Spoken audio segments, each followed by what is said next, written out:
नमस्कार दोस्तों, आप सभी का मेरे चैनल स्टडी एक्सपर्ट पर नमस्कार दोस्तों, आप सभी का मेरे चैनल स्टडी एक्सपर्ट पर स्वागत है। आज मैं आपको गंगा नदी तंत्र के बारे में बताऊंगा। वीडियो शुरू करने से पहले आप हमारे चैनल स्टडी एक्सपर्ट रैंक को सब्सक्राइब करें और बेल नोटिफिकेशन को ऑन करें। वीडियो अच्छी लगे तो लाइक करो और अपने दोस्तों को ज़्यादा से ज़्यादा शेयर करो। प्लीज़ सब्सक्राइब करना। चलिए गंगा नदी तंत्र के बारे में देखते हैं। गंगा नदी का उद्गम जो है ग्लेशियर से गौमुख हिमानी से होता है। इसको हम विस्तार से समझते हैं। गंगा नदी जो है मुख्यतः दो नदियों से मिलकर बनती है। बात करें सबसे पहले जो है गंगा नदी का उद्गम जो होता है वो गंगोत्री से होता है। गंगोत्री से होने के बाद में यानी कि गंगोत्री से जो भागीरथी नदी है वो निकलती है और भागीरथी निकलकर जो है गंगोत्री यमुना से इस तरह से आकर देवप्रयाग में आकर मिल जाती है। इसके अलावा हम बात करेंगे इसके अंदर जो दूसरी नदी है वो है अलकनंदा। अलकनंदा नदी जो है ये विष्णुप्रयाग के पास से निकलकर और यहाँ देवप्रयाग में आकर भागीरथी में मिल जाती है। जब ये दोनों नदियाँ आपस में मिल जाती है तब देवप्रयाग में ये दोनों मिलकर और गंगा नदी कहलाती है। अब बात करेंगे सबसे पहले अलकनंदा जो नदी है उसके अंदर धौली गंगा जो नदी है वो आकर मिल जाती है। वो कौन सी जगह आकर मिलती है? विष्णुप्रयाग में आकर ये मिल जाती है। अलकनंदा नदी इससे आगे बहती हुई आगे निकलती है और इसके बाद में जो नंद प्रयाग है यहाँ पर प्रवेश करने के बाद में एक नंदाकिनी नदी जो है इसमें आकर मिल जाती है। ये नंदाकिनी नदी है जो आकर के नंद प्रयाग में यहाँ पर मिल जाती है। उसके बाद ये नंद प्रयाग से अलकनंदा नदी आगे जाती है और आगे जाने पर पिंडर नदी जो है इसके अंदर आकर मिल जाती है। पिंडर नदी मिलने के बाद जो जिस स्थान पर पिंडर नदी मिलती है उस जगह का नाम है कर्णप्रयाग। यानी कर्णप्रयाग में आकर पिंडर नदी जो है इस अलकनंदा नदी के अंदर मिल जाती है। इसके बाद बात करेंगे जब यह आगे बहती है तो आगे इसमें ऊपर की तरफ से कौन सी नदी आकर मिलती है? मंदाकिनी। मंदाकिनी नदी जो है कौन सी जगह पर आकर मिलती है? रुद्रप्रयाग में। यानी रुद्रप्रयाग में जब अलकनंदा नदी प्रवेश करती है तो यहाँ पर मंदाकिनी नदी आकर इसके अंदर मिल जाती है। इसके बाद बात करेंगे जब यह अलकनंदा नदी और नीचे बहती हुई आती है तो यह देवप्रयाग में आकर यानी देवप्रयाग जो कि उत्तराखंड में पड़ता है यहाँ पर आकर भागीरथी और अलकनंदा ये दोनों नदियाँ मिलकर और किसका निर्माण करती है? गंगा नदी को बनाती है, गंगा नदी कहलाती है। यहाँ से जो है गंगा नदी आगे बहती हुई जाती है और यहीं पर जो है पास में से यमुनोत्री जो है वो स्थान है यहाँ पर और यमुनोत्री ग्लेशियर से निकलकर यमुना नदी जो है आगे बहती हुई जाती है। यानी यमुना नदी का जो है उद्गम स्थान वो कौन सी जगह है? यमुनोत्री है। यानी यमुनोत्री से यमुना नदी निकलती है और गंगोत्री से गंगा नदी निकलती है। गंगा नदी मुख्यतः दो नदियों से मिलकर बनती है, एक अलकनंदा है और दूसरी भागीरथ है। इसके बाद हम बात करेंगे इसकी सहायक नदी यानी यमुना की। यमुना नदी जो है यमुनोत्री से निकलकर और आती है। उसके बाद में यह इलाहाबाद के निकट जाकर जो है यहाँ पर किस में मिल जाती है? गंगा नदी में मिल जाती है। लेकिन इससे पूर्व इसमें एक और बड़ी नदी आकर मिलती है, सहायक नदी, जो कि कौन सी है? चंबल नदी है। और चंबल नदी की जो है कुल लंबाई 965 किलोमीटर है। चंबल नदी की भी अन्य सहायक नदियाँ हैं जैसे काली सिंध है, पार्वती है। ये दोनों नदियाँ भी आकर क्या है? चंबल नदी के अंदर मिल जाती है। चंबल नदी का जो उद्गम है वो जनापाव की पहाड़ियों एमपी में है, मध्य प्रदेश से निकलती है। मध्य प्रदेश से बहती हुई ये चित्तौड़गढ़ के अंदर प्रवेश करती है राजस्थान में। उसके बाद यह राजस्थान से होती हुई यूपी के अंदर कानपुर के पास में जो है यह यमुना नदी के अंदर मिल जाती है। इसके बाद बात करेंगे इसके अलावा इसमें अन्य और सहायक नदियां हैं जैसे बेतवा नदी है, और कैन नदी है। बेतवा और कैन नदियाँ, ये दोनों नदियाँ भी जो है यमुना की सहायक नदी है। एक नदी और है इसमें, सिंध नदी, यानी ये तीनों नदियाँ जो है किसकी सहायक नदी है? यमुना नदी की सहायक नदियाँ हैं। जो कि सिंध नदी है, ये रायसेन एमपी से निकलती है और यहाँ से निकलकर जो है यमुना नदी के अंदर मिल जाती है। यमुना की लंबाई कुल कितनी है? 1376 किलोमीटर है। और चंबल की बात करें तो चंबल की जो कुल लंबाई है वो 965 किलोमीटर है। चंबल की एक और नदी है जो बाईं तरफ से आकर मिलती है, और वो कौन सी है? बनास नदी है। ठीक है, इसके बाद ये नदियाँ यहाँ से निकलकर जो है किस में मिल जाती है? सारी सहायक नदियाँ यमुना में। और यमुना किसकी सहायक नदी है? गंगा की। अब बात करेंगे आगे, देखो आगे देखिए, ये गंगा नदी है और गंगा नदी के अंदर इसकी सबसे बड़ी सहायक नदी यमुना नदी आकर इसमें मिल जाती है। इसके बाद गंगा नदी आगे बहती हुई जाती है और आगे जो है इसके अंदर एक और नदी आ जाती है, और वो कौन सी है? रामगंगा नदी आकर इसमें मिल जाती है। ये आपको दिखाई दे रही रामगंगा नदी। ये रामगंगा नदी, इस नदी में मिलने के बाद में गंगा नदी आगे बहती ही गंगा के मैदान में बहती आगे प्रवेश करती है, और इसमें एक और नदी टॉन्स नदी जो है इसकी सहायक नदी के रूप में आकर इसमें मिल जाती है। ये इसके दाईं तरफ से मिलने वाली नदियाँ हैं, यानी जो नदी ऊपर से बहकर आ रही है तो नीचे की नदियाँ कौन सी होंगी? दाईं तरफ से मिलने वाली होंगी, और ऊपर की जो नदियाँ होंगी वो बाईं तरफ से मिलने वाली होगी। इस तरह से ये नदियाँ जो है इसकी सहायक नदियाँ हैं। और अब यह आगे उत्तर के विशाल मैदान में बहती हुई जो है आगे प्रवेश करेगी। आगे जाने पर इसके अंदर एक और सहायक नदी कौन सी आएगी? गोमती नदी। हम बात करें गोमती नदी के किनारे पर कौन सा शहर स्थित है? लखनऊ। लखनऊ जो है गोमती नदी के किनारे स्थित है। ये यहाँ से प्रवेश करती हुई गंगा जो है अपने विशाल मैदान में बहती हुई आगे प्रवेश करती है, और इसके अंदर एक और बाईं तरफ से आने वाली जो नदी है वो शारदा नदी, जो किस में मिल जाती है? घाघरा नदी में मिल जाती है। और ये घाघरा नदी जो है आगे जो है जाकर किस में मिल जाती है? गंगा नदी के अंदर, मुख्य जो गंगा नदी की धारा है उसके अंदर मिल जाती है। इसके बाद ये उत्तर के विशाल मैदान में बहती हुई आगे प्रवेश करती है, तो इसके बाईं तरफ से मिलने वाली एक और नदी गंडक नदी जो है आकर इसके अंदर मिल जाती है।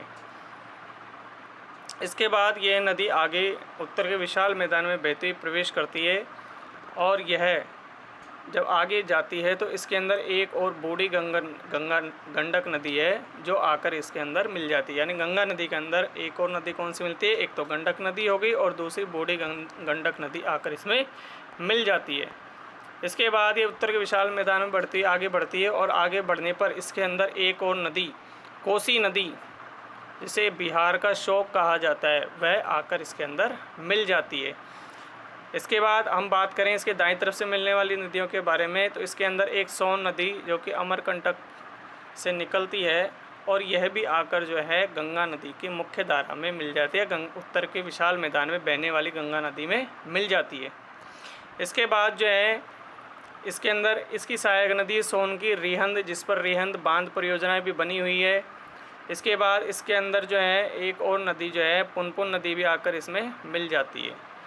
इसके बाद यह बाईं तरफ से आगे बढ़ती हुई नदी की बात करें तो इसमें जो है मुख्य नदी दामोदर नदी, यह भी इसमें जो है हुगली नदी है, इसमें मिल जाती है। हुगली की सहायक नदी दामोदर नदी, और यह नागपुर के पठार से निकलती है दोनों नदियां। हुगली नदी आगे बढ़ने पर जो है गंगा नदी की मुख्य धारा में मिल जाती है। फिर आगे जो गंगा नदी है यह आगे बढ़ती बंगाल के अंदर प्रवेश कर जाती है। बंगाल में जाने पर गंगा नदी जो है उसको पद्मा के नाम से जाना जाता है। गंगा नदी के अंदर ऊपर से जो है ब्रह्मपुत्र नदी वह आकर इसमें मिल जाती है। तो गंगा और ब्रह्मपुत्र दोनों मिलने के बाद में इसको पद्मा के नाम से जाना जाता है।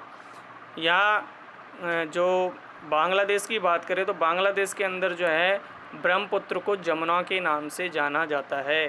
ब्रह्मपुत्र नदी को किस नाम से जाना जाता है? जमुना के नाम से जाना जाता है।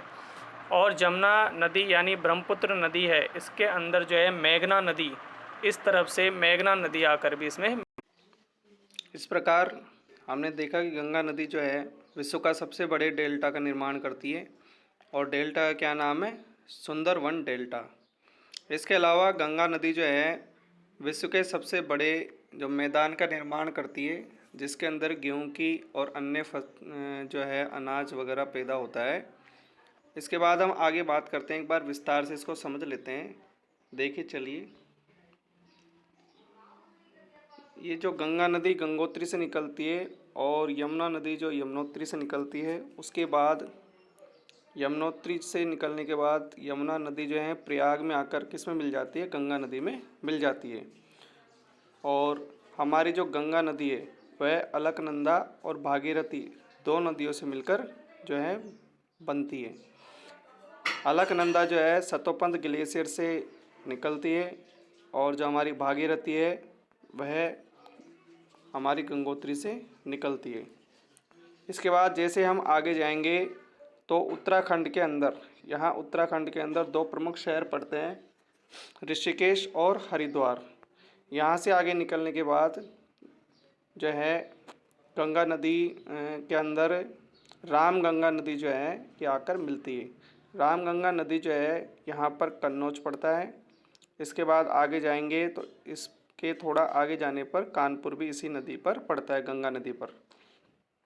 फिर थोड़ा आगे जाएंगे तो आगे जाने पर हम देखेंगे कि जब ये प्रयाग में तीनों नदियों का संगम होता है, गंगा यमुना सरस्वती तीनों नदियों का संगम माना जाता है, परंतु सरस्वती नदी जो है उसे हम अदृश्य रूप में मानते हैं। इसके बाद आगे जाने पर गंगा नदी पर एक और प्रमुख शहर पड़ता है, पटना। पटना जो है किस नदी पर पड़ता है? यह भी गंगा नदी के ऊपर पड़ता है।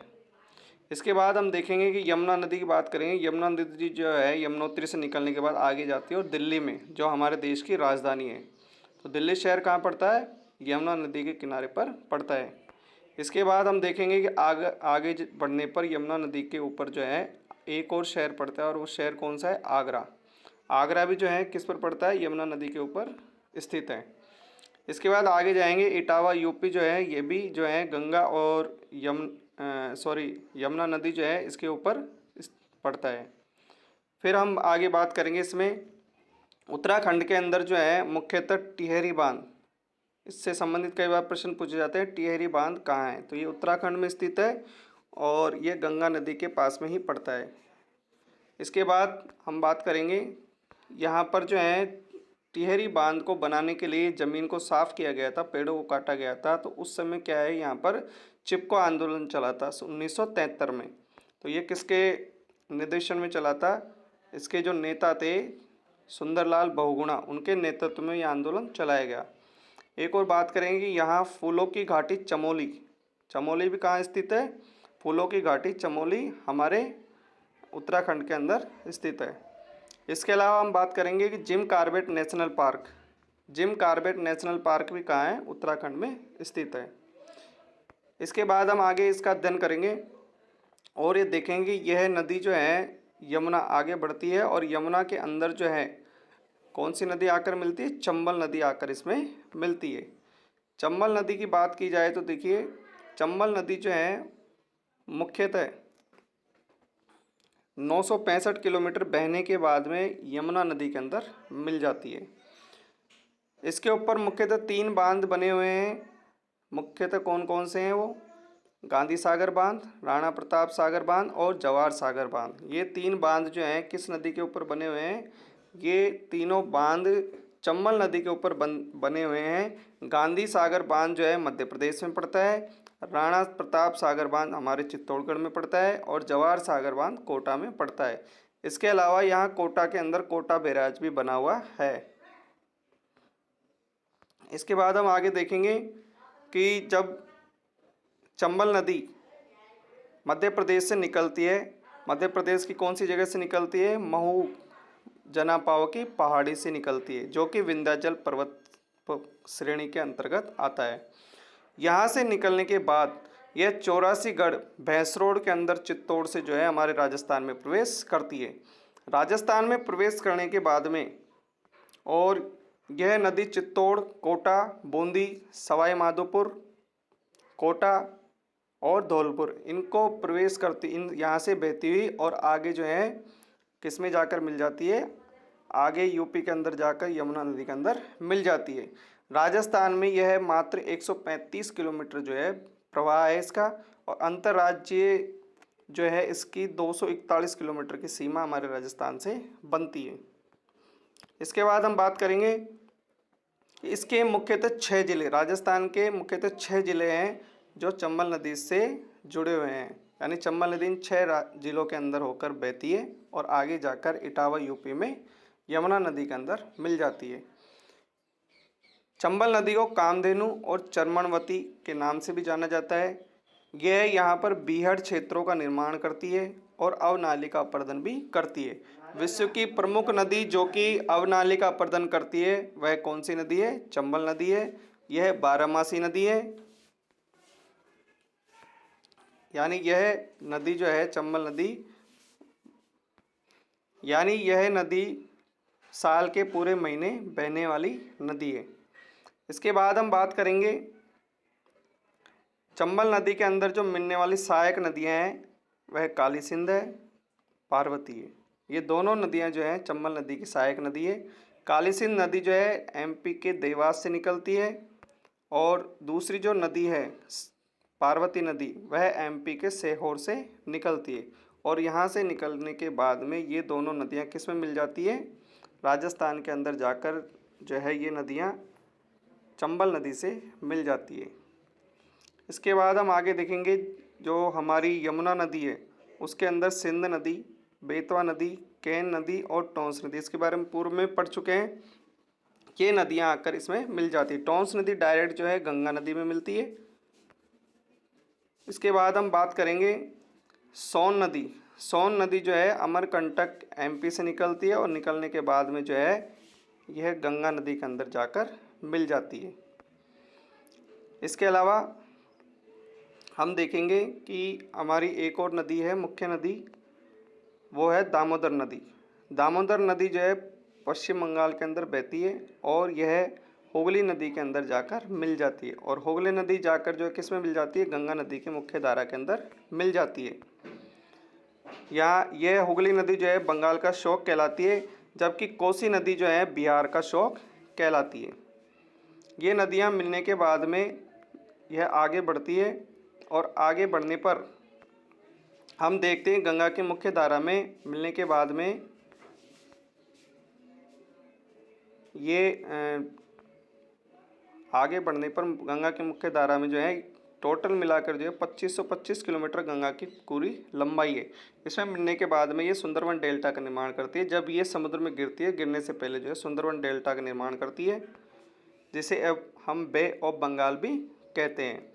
यहाँ पर सुंदरवन डेल्टा है जिसका आकार कैसा है? पंजाकार है। इसका आकार कैसा है? पंजाकार आकार है। और इसके बाद में हम बात करेंगे दामोदर नदी की जो लंबाई है वो 592 किलोमीटर है, जबकि हमारी जो हुगली नदी है उसकी लंबाई 260 किलोमीटर है। इस प्रकार हमने देखा कि गंगा नदी जो है एक बहुत बड़ी अपवाह क्षेत्र वाली नदी है, और गंगा नदी के अंदर जो है ऊपर की तरफ से जो है ब्रह्मपुत्र नदी आकर इसमें मिल जाती है। अपवाह क्षेत्र की दृष्टि से सबसे चौड़ी नदी की बात करें तो कौन सी है? वो ब्रह्मपुत्र नदी है। और हमारे विश्व के सबसे बड़े नदी द्वीप उमानंद और माजुली सबसे छोटा द्वीप है विश्व का नदी द्वीप बनने वाला, और उमानंद जो है सबसे बड़ा नदी द्वीप है। तो उमानंद और माजुली ये दोनों जो हैं मुख्यतः कहाँ पर बनते हैं? ये हमारे इंडिया के अंदर ही बनते हैं, और ये किस नदी पर बनते हैं? ब्रह्मपुत्र नदी के ऊपर बनते हैं। इस प्रकार इसकी जो कुल लंबाई है वो 2900 किलोमीटर है, और तिब्बत में इसको सांगपो नदी के नाम से भी जाना जाता है। इस प्रकार देखिए यहीं हम वीडियो समाप्त करते हैं। हमने पूरे गंगा नदी के तंत्र के बारे में देखा, उसमें जो मिलने वाली सहायक नदी है यमुना नदी के बारे में देखा, उसकी बीच जो सहायक नदी है चंबल नदी उसके बारे में हमने देखा। नमस्कार दोस्तों, ये इसी के साथ ये वीडियो समाप्त होता है। अगली बार जो है हम चंबल नदी के बारे में और यमुना नदी के बारे में अलग से एक वीडियो आपको देंगे, जिसमें आप इनका पूरा विस्तार जो है ढंग से समझ सकेंगे। नमस्कार दोस्तों। इनमें गोदावरी, कृष्णा, गंगा या ताप्ती। गंगा नदी जो है भारत की सबसे बड़ी नदी है। बड़ी नदी बोल सकते हैं या इसे बृहत्तम नदी भी बोल सकते हैं। नेक्स्ट है, निम्नलिखित में से कौन सी नदी का उद्गम भारत में नहीं है? ए है कावेरी, बी है नर्मदा, ब्रह्मपुत्र या गंगा। इनमें से ब्रह्मपुत्र नदी जो है उसका उद्गम भारत में नहीं है। नेक्स्ट है, अंतःस्थलीय अपवहन नदी का उदाहरण है? माही, घग्गर, नर्मदा और कृष्णा। अंतःस्थलीय अपवहन नदी का उदाहरण घग्गर नदी है, जो कि अंतःस्थलीय अपवहन नदी के अंतर्गत आती है। नेक्स्ट है, निम्नलिखित में से कौन सी गंगा की सहायक अमरकंटक पठार से निकलती है? काली या शारदा, सोन नदी, यमुना या गंडक। इनमें से सोन नदी जो है अमरकंटक के पठार से निकलती है। नेक्स्ट है, बिहार में बहने वाली नदियों में किसका उद्गम अमरकंटक में? तो सोन नदी जो है उसका उद्गम जो है अमरकंटक में है। इसके बाद नेक्स्ट है, भारत की निम्नलिखित नदियों में से कौन सी नदी डेल्टा नहीं बनाती है? तो इनमें से गंगा, गोदावरी, महानदी, ताप्ती। इनमें से ताप्ती नदी जो है डेल्टा नहीं बनाती है, एस्चुरी में बहती है। नेक्स्ट है, निम्नलिखित में से कौन से नदी भ्रंश घाटी से होकर बहती है? चंबल, नर्मदा, कावेरी, गोदावरी। इनमें से जो है भ्रंश घाटी में होकर जो है नर्मदा नदी बहती है। नेक्स्ट है, निम्नलिखित में से किस नदी के मुहाने पर डेल्टा नहीं बनता है? कावेरी, महानदी, गोदावरी या ताप्ती। तो ताप्ती नदी जो है इसके मुहाने पर डेल्टा नहीं बनता है, एस्चुरी में बहती है और अरब सागर में गिर जाती है। नेक्स्ट है, दक्षिणी भारत की नदियों में सबसे लंबी नदी है? गोदावरी, कृष्णा, कावेरी, नर्मदा। दक्षिण भारत के अंदर जो है सबसे बड़ी नदी गोदावरी नदी है और बंगाल की खाड़ी में गिरती है। नेक्स्ट है, भारत का सबसे ऊंचा बांध या टिहरी बांध किस नदी पर स्थित है? भागीरथी, अलकनंदा, गंगा या सतलुज। तो ये भागीरथी नदी पर स्थित है भारत का सबसे ऊंचा बांध, जो कि टिहरी बांध है। इसके बाद नेक्स्ट है, निम्नलिखित में से कौन सी गंगा नदी की सहायक नदी उत्तराखंड के पौड़ी गढ़वाल जिले में दूधा टोली पर्वत से निकलती है और फर्रुखाबाद के पास उत्तर प्रदेश में के पास मिल जाती है? रामगंगा नदी इसका सही उत्तर है। इसके बाद नेक्स्ट है, निम्नलिखित में से कौन सी गंगा की सहायक नदी बाएं छोर पर नहीं मिलती है? रामगंगा, कोसी, महानंदा और सोन। बाएं छोर पर कौन सी नहीं मिलती है? सोन नदी। ये दाएं छोर से मिलती है। नेक्स्ट है, निम्नलिखित में से कौन सी दो नदियां अमरकंटक से निकलती है? तो इनमें से मुख्यतः नर्मदा और सोन नदी जो है ये दोनों अमरकंटक से निकलती है, बाकी नहीं निकलती है। नेक्स्ट है, दामोदर नदी निकलती है तिब्बत से, नागपुर के पठार से, नैनीताल से और सोमेश्वर पहाड़ी से। तो दामोदर नदी जो है छोटा नागपुर के पठार से निकलती है। इसके बाद नेक्स्ट है, निम्नलिखित में से कौन सी नदी हिमालय के पार से निकलती है? हिमालय के पार से यमुना, सिंध, सरस्वती या गंगा। इनमें से सिंधु नदी जो है हिमालय के पार से निकलती है। इसके बाद नेक्स्ट है, गंगा की किस सहायक नदी को बिहार का शोक कहा जाता है? गंडक, घाघरा, कोसी या काली। इनमें से कोसी नदी को बिहार का शोक कहा जाता है। यह बहुत तीव्रता के साथ बिहार में बहती है और विनाश को लाती है।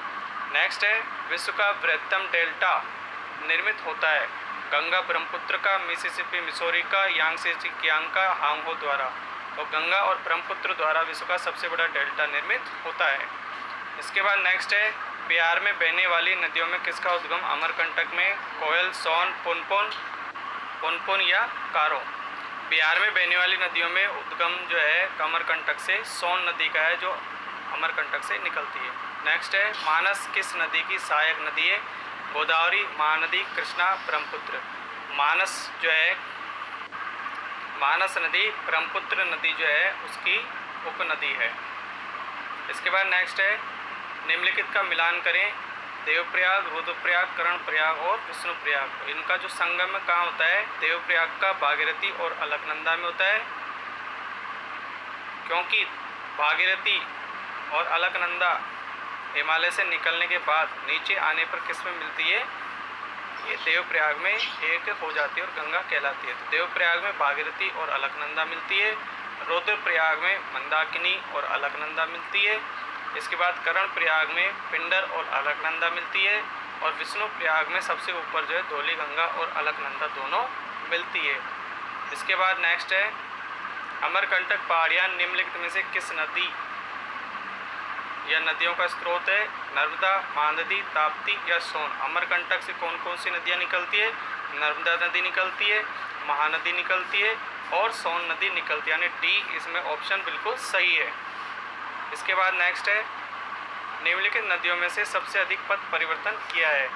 सबसे अधिक पथ परिवर्तन कौन सी नदी करती है? कोसी नदी जो है सबसे अधिक पथ परिवर्तन करती है, इसीलिए इसे बिहार का शोक भी कहा जाता है। इसके बाद नेक्स्ट है हिमालय काटकर एवं बहकर आने वाली नदियाँ कौन सी है? हिमालय को काटकर कौन सी नदियाँ आती है? ब्रह्मपुत्र, सतलज और सिंधु। ये तीनों नदियाँ जो है हिमालय को तीव्रता से काटकर भारत में प्रवेश करती है। इसके बाद है निम्नलिखित में से कौन सी नदी तिब्बत में नेपाल चीन सीमा से निकलती है और हाजीपुर बिहार के पास गंगा में शामिल हो जाती है? तो हाजीपुर के पास जो है बिहार में शामिल कौन सी होती है? महानंदा। इसके बाद नेक्स्ट है गोविंद वल्लभ पंत सागर किस नदी पर स्थित है? यह रिहंद नदी के किनारे पर स्थित है, रिहंद नदी पर स्थित है। इसके बाद हम जो है रिहंद के बारे में थोड़ा सा पढ़ते हैं। गोविंद वल्लभ पंत सागर सोनभद्र जिले के पिपरी नामक स्थान पर निर्मित है, करीब 70 वर्ग मील में फैला हुआ है। यह भारत की सबसे बड़ी कृत्रिम झील है। यह रिहंद नदी पर स्थित है जो सोन नदी की सहायक नदी है, यानी गोविंद वल्लभ पंत सागर कहाँ है? यह हमारी रिहंद नदी पर स्थित है। इसके बाद चलते हैं नेक्स्ट क्वेश्चन पर। निम्नलिखित में से कौन सी गंगा की सहायक नदी नेपाल सिक्किम सीमा से निकलती है और बांग्लादेश में गंगा नदी में मिल जाती है? तो यह कौन सी नदी है? महानंदा नदी है। इसके बाद नेक्स्ट है महानंदा के बारे में बात करते हैं। महानंदा नदी गंगा के बाएं तट की प्रमुख और अंतिम सहायक नदी है। यह एक अंतर सीमा नदी है जो पश्चिम बंगाल, बिहार और बांग्लादेश के माध्यम से गुजरती है। यह दार्जिलिंग जिले के कुर्सेओंग के पूर्व में चिमली के पास मलहदीरम पर्वत पर स्थित ब्लाग-झोरा जलप्रपात से निकलती है। इस प्रकार हम ये वीडियो समाप्त करते हैं। नमस्कार दोस्तों, हमारे वीडियो को ज़्यादा से ज़्यादा लाइक, कमेंट, शेयर करें।